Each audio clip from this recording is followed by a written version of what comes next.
On the night of October 15, 1965, something extraordinary happened. An unknown gunman broke into the Western Nigerian Broadcasting Service in Ibadan. At gunpoint, he ordered the officer on duty to play a tape he had brought with him. A bold message demanding that the Premier, Chief Samuel Ladoke Akintola, resign immediately and leave office. The region erupted. Akintola's supporters were furious. The police launched a manhunt and the mysterious gunman vanished. For days, no one knew who he was or where he had gone. However, Wole Soyinka, a young playwright, poet and activist, was arrested 12 days later by the police and brought before Justice Kayode Esho. But what later happened? Well, 60 years later, we revisit the story in this episode.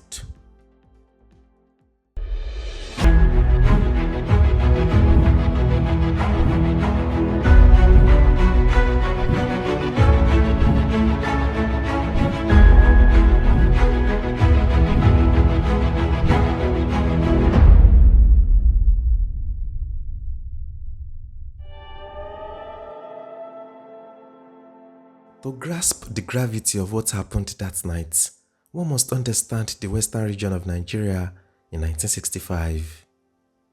The region was once the envy of the Federation, led in its golden years by Chief Obafemi Awolowo, who introduced free education and welfare programs.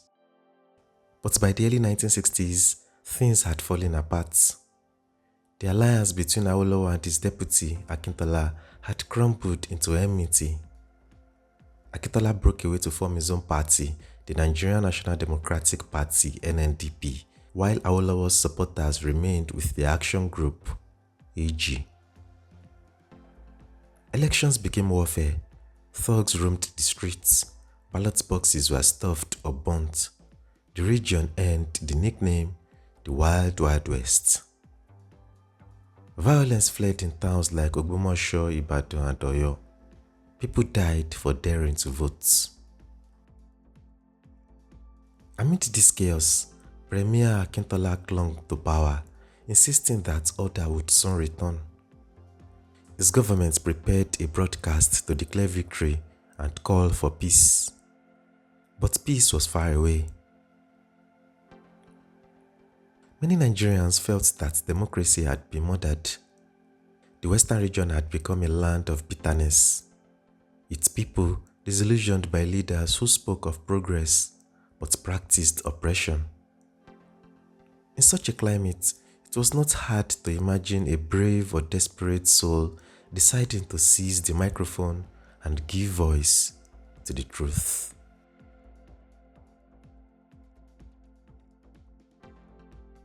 It was on the night of October 15, 1965 at the Western Nigerian Broadcasting Service (WNBS) Ibadan.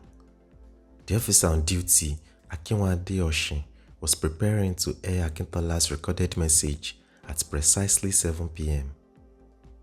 The tape had been checked and queued. Then the studio door opened. A man entered, revolver in hand. He was described later as unmasked and bearded. Calmly but firmly, he instructed Oshin to hand over the Premier's tape. Instead, he handed over another reel and ordered it to be played immediately. Oshin obeyed. As the new tape rolled, a different voice filled the airwaves. Angry, passionate, defiant. In minutes, the act was done. The gunman picked up his revolver, ordered Oshin not to move, and slipped out. No gunshots were fired. No one was hurt. Yet the deed reverberated across the West like thunder. By the next morning, the unknown gunman had become an instant legend. But in a country as politicized as Nigeria, legends seldom last without suspects.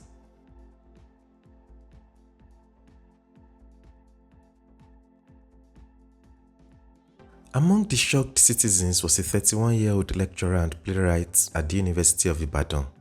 Wole Soyinka. Already known for his biting plays and essays, Soyinka was an outspoken critic of corruption and tyranny. His works mocked political greed, and the stage had become a weapon of protest. Within 12 days of the incident, the police arrested Soyinka. They accused him of being the unknown gunman. The evidence was circumstantial, but the accusation alone was sensational. It made perfect political sense to the authorities. Who else but a fearless intellectual like Soyinka would dare to challenge power so publicly? Soyinka was taken into custody and charged with treason and the theft of government property, the premier's broadcast tape. He denied all charges, insisting he had nothing to do with the incident. For many Nigerians, it seemed impossible that a scholar and playwright could also be a gun-wielding rebel. For others, it made perfect sense.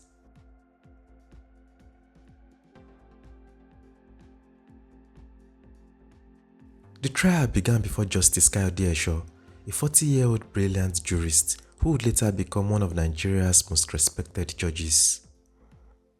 From the start, the case attracted nationwide attention. Crowds gathered daily outside the courthouse in Ibadan. Some came expecting to see a conviction, others hoped to witness justice triumph over politics. The prosecution called witnesses from the radio station who testified that the intruder was unmasked, bearded, and carried a revolver. They claimed they could recognize Wole Soyinka as that man. The evidence seemed convincing until the defense called Professor Axworthy, the head of department at the University of Ibadan, who stated under oath that he had seen Soyinka earlier that same evening. At around 5 o'clock, Axworthy said they had attended the departmental meeting. Soyinka, he recalled, was clean-shaven. The courtroom fell silent. The prosecution's entire case rested on the physical description of the intruder. How could a clean-shaven man at 5 p.m. become bearded by 7? Unless the witnesses were mistaken or the bearded gunman was someone else entirely. It was the turning point. The judge concluded that the prosecution had failed to prove its case beyond a reasonable doubt. Wole Soyinka was acquitted. Outside the court, jubilant supporters lifted him shoulder high. The playwright had beaten the system, or so it seemed.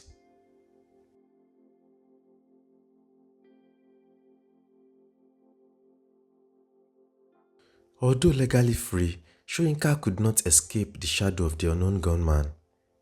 The government's embarrassment lingered, and his name became synonymous with the mysterious act.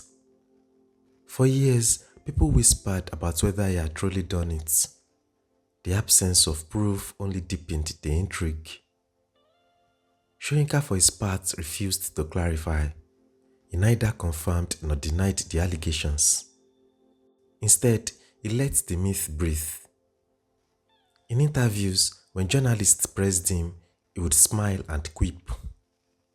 If I had done it, I'd probably have done it better. By refusing to settle the question, the playwright elevated it. The unknown gunman became part of the Soyinka legend, a metaphor for intellectual courage, rebellion, and moral audacity. Whether he had held the gun or not no longer mattered. The idea that it could have been was enough.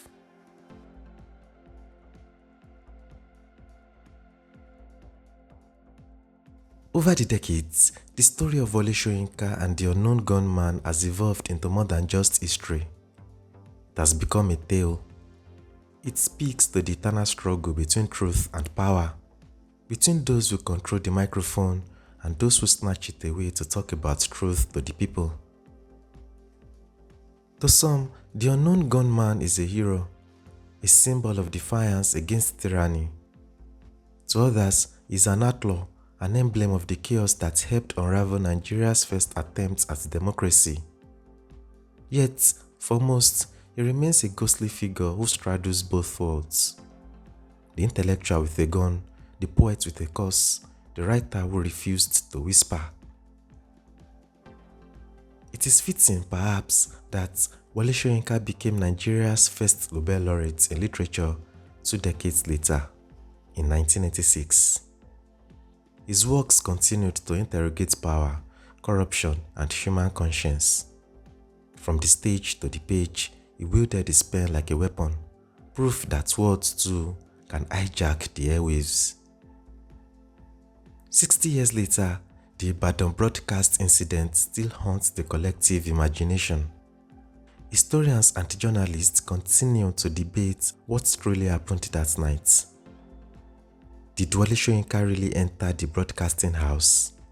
Was he framed by political enemies seeking to silence a radical voice? Or was the act a masterstroke of protest theater, art meeting rebellion in one daring performance? You may never know. The truth is less dramatic than legend. Yet, it is precisely that uncertainty that keeps the story alive. It reminds us that history is not just a record of facts, but of possibilities, of what might have been, what could have been, and what we choose to believe.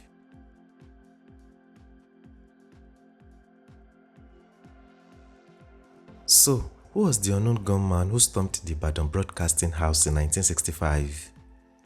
Was it truly Wole Soyinka, the fiery lecturer who would one day become a Nobel Laureate?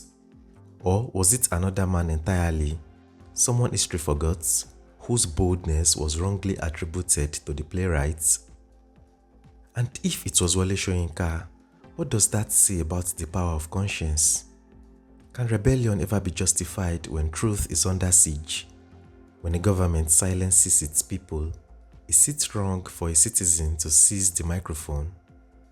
Or perhaps the greatest question is this: does it even matter anymore who held the gun when the real weapon was the message that rang out across the night? The message that power could be challenged, that truth could find a voice, that silence could be broken? For Wole Soyinka, the legend of the unknown gunman became inseparable from his life story. He went on to win the Nobel Prize, to write plays that shook dictatorships, and to survive imprisonment and exile. But somewhere in the folds of Nigeria's history, that night in Ibadan still lingers like an unresolved question. Half history, half myth. The studio has long since fallen silent, its tapes erased by time. Yet the echoes remain, asking us still, who truly spoke that night? Who dared to pull the trigger on silence? And who today will seize the microphone when truth is once again under threat?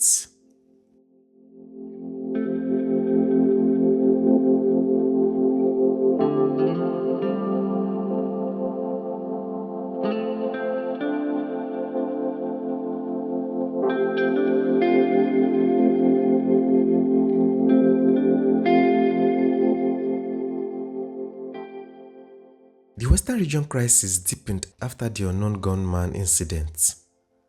Violence exploded in towns and villages as rival political thugs fought openly in the streets.